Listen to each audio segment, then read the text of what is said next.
संत सेवा करते करते इतने पक्के हो गए, इतने पक्के हो गए, गुरु निष्ठा इनकी इतनी पक्की हो गई। तो एक दिन क्या हुआ, मानसिक सेवा सबसे बड़ी सेवा है। इनके गुरुदेव जो है मन से भी सेवा पूजन पूर्ण करके फिर मन से सेवा करते थे। पहले तो पूजन पूर्ण कर लिया और फिर समाधि में बैठ गए, माला ले ली, माला चल रही है और अंदर अंदर चिंतन चल रहा है, भगवान को स्नान कराते हैं। तो इनकी पंखा सेवा बाहर चल रही है और गुरुदेव जी अंदर पूजन करके फिर समाधि में चले गए और समाधि में बैठ करके भगवान की सेवा समाधि में कर रहे, आंख बंद करके। गुरुदेव ने क्या किया, समाधि में चले गए और समाधि में गुरुदेव ने भगवान को सुंदर स्नान कराया। स्नान कराया, स्नान करा करके सुंदर दूध से, दही से, घी से, शहद से, शक्कर से, पंचामृत से स्नान कराया भगवान को। एकादशी का दिन चल रहा था, कार्तिक स्नान चल रहे थे, कार्तिक एकादशी शुक्ल पक्ष की जो देव उठनी एकादशी है। तो कहते हैं एक दिन स्नान करा रहे थे, तो स्नान कराते कराते पंचामृत स्नान कराया, सुंदर वस्त्र पहनाए भगवान को, मनई में चिंतन चल रहा है, मनई में भगवान का श्रृंगार कर रहे हैं और भगवान को विधिवत एक एक विधि से श्रृंगार कर रहे हैं। भगवान को चंदन लगा रहे हैं, चंदन लगा रहे हैं, सुंदर ऊपर जो भगवान की छिपकी बनी हुई है, जो घेर घेर के टिप्पी बना रहे हैं पूरे मुखमंडल पे, पत्रावली जिसे कहते हैं। ठाकुर जी को चंदन लगा करके फिर उनके माथे पे पत्रावली करनी चाहिए, टिप्पी बनाना चाहिए सुंदर है, लाल पीले विविध रंगों से टिप्पी बनाना पूरे मुखमंडल पर, पत्रावली श्रृंगार से कहते, बहुत प्रिय भगवान को।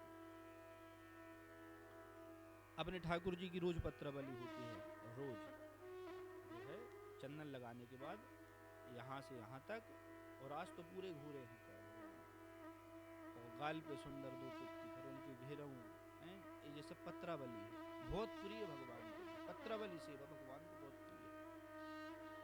और ऐसी नहीं कि जल्दी जल्दी चाय जैसी लगा के, नहीं, बिल्कुल यदि बड़ा हो गया तो उसे मिटा के फिर पोंछ करके फिर छोटा करो, ऐसे। तो पत्रावली भगवान को बहुत प्रिय है। अब टेढ़ा मेढ़ा चंदन लगे नहीं तो अंगूठा में भर के दे सो भगवान की आंख तक में लगे, और फिर वो लगो है सो पूरे में तो भगवान पहले छपाई है और फिर ऊपर से लाल और लगा दो, पूरे दिन नहीं 24 घंटा हो, दूसरे दिन जब स्नान हो, जब उनकी आंखों से वो चंदन निकल, तो ऐसे नहीं, भगवान को बड़ी विधि से बिल्कुल छोटा सा चंदन, जितना स्वरूप हो उससे छोटा चंदन। उनको भी कष्ट होता है, क्यों नहीं होगा, क्योंकि उनकी आंखों पर धर दिया, तो फिर वो भी अब आंख गड़ा रही और दिन भर बैठे हैं, तो वो उनको कष्ट है। अब वो तो भाव की सेवा है, इसलिए चंदन भी चाय जैसे नहीं लगाना चाहिए, चंदन भी बड़ी विधि से बिल्कुल ऊपर मान, बिल्कुल जैसे अपन का है, अपन को कोई लगा दे और अपन फिर ऐसा नहीं लगे गढ़, ऐसे भगवान है, ऐसा नहीं, बड़ी सावधानी से चंदन लगाओ।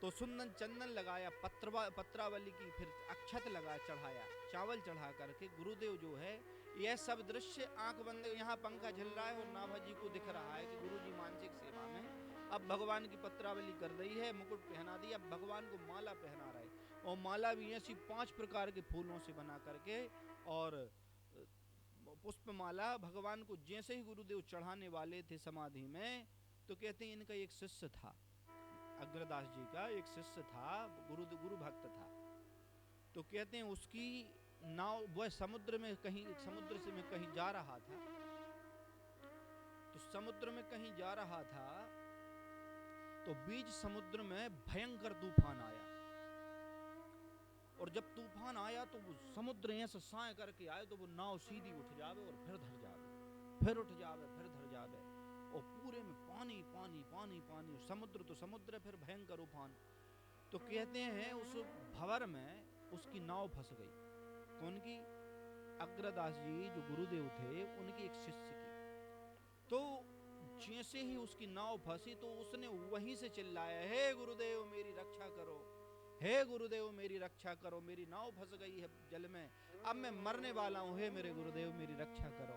क्योंकि तो उस समय जब उसने चिल्लाया वहां से समुद्र से फंस गई थी, क्योंकि नाव उठे धरे, पानी भर जावे, पलटने हो जावे, फिर इस साइड हो जावे, फिर उस साइड हो जावे, तो फंस गया, चिल्लाया, हे साहूकार था, हे गुरुदेव मेरी रक्षा करो, मैं मरने वाला हूं।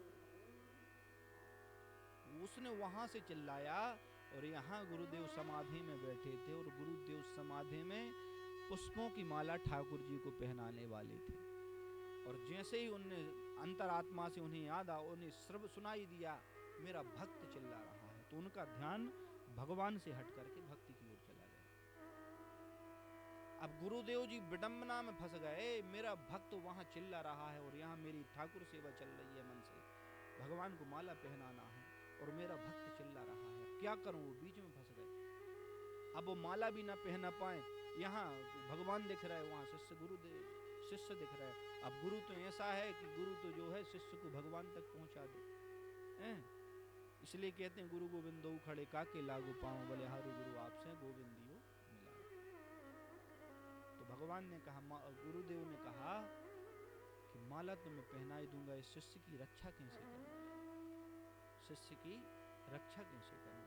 तो ये पूरा दृश्य, बाहर बैठे नाभाजी 12-13 वर्ष 14 वर्ष के थे, बाहर बैठे पंखा झिला रहे थे और पूरा दिन को दिख रहा था।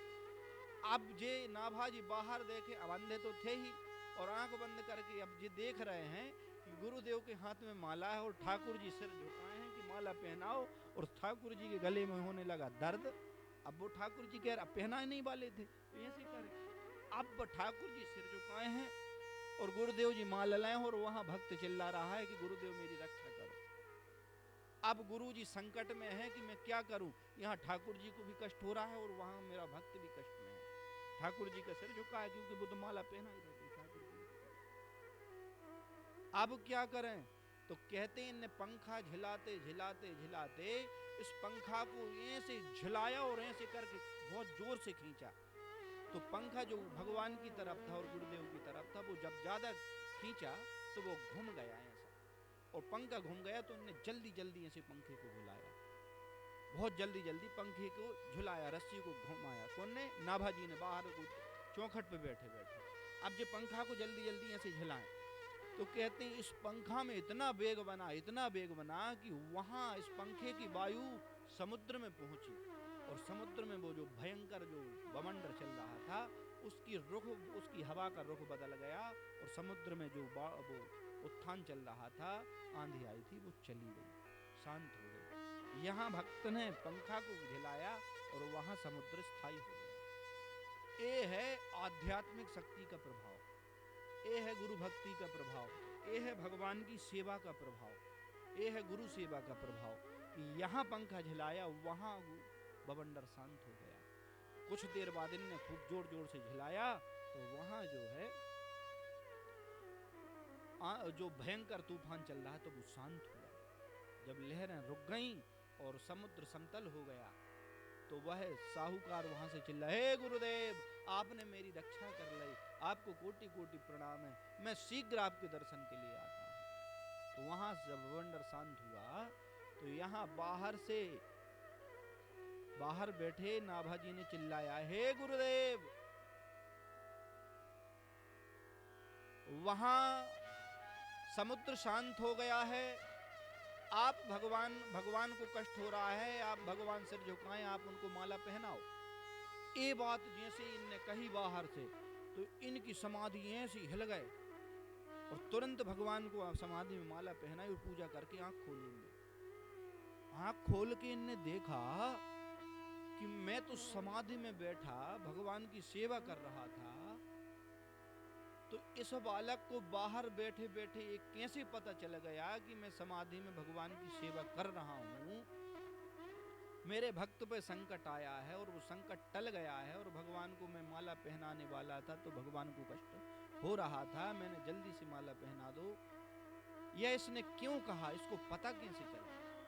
अब आश्चर्य की, अब भाई आपके मन की बात, आप मन में क्या सोच रहे हैं और हम एकदम से कहते हैं हाँ ठीक है बढ़िया, हाँ यही बात है, तो आपको आश्चर्य होगा कि हम तो जो मन में सोच रहे थे, पर पंडित जी ने जी सामने से कैसे कह दिया। आपने मन में सोचा कि बस मैं आज 3 बत्ती लेके आया हूँ, आप मन में सोच रहे हैं कि हम 3 बत्ती लेके आए हैं, वो डिब्बी में 3 ही है, और हम कहते हैं हाँ बस 3 ही है, सामने से कहते हैं, तो आपको होगा आश्चर्य कि पंडित जी कैसे पता कि हमारे डिब्बी में 3 ही बत्ती, हम तो मन में सोच रहे थे।